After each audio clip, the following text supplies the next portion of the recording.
Hello বন্ধুরা, আজ আমরা করব সপ্তম শ্রেণীর রায়মার্টিন ইংলিশ কোয়েশ্চেন ব্যাংকের model 17 Malda CC girls high school, page number 169। একের এ রাইটটা হবে সি, 2 এরটা হবে এ, 3 এরটা হবে ডি, 4 এরটা হবে সি। বি এর রাইটটা ট্রু, 2 এরটা ফলস, 3 এরটা ট্রু আর 4 এরটা হচ্ছে ফলস।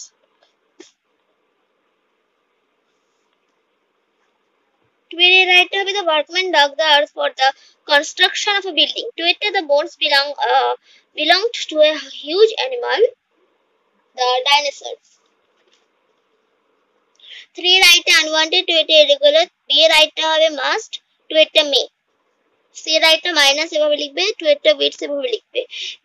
D right হবে has brought, to it হবে had ended, 3 এটা হবে will come। এ রাইটে দেখো স্ট্রেঞ্জ হবে, টু এটা কি হবে হিউজ হবে। তো আশা করছি ভিডিওটা ভালো লেগেছে। Thanks for watching and by.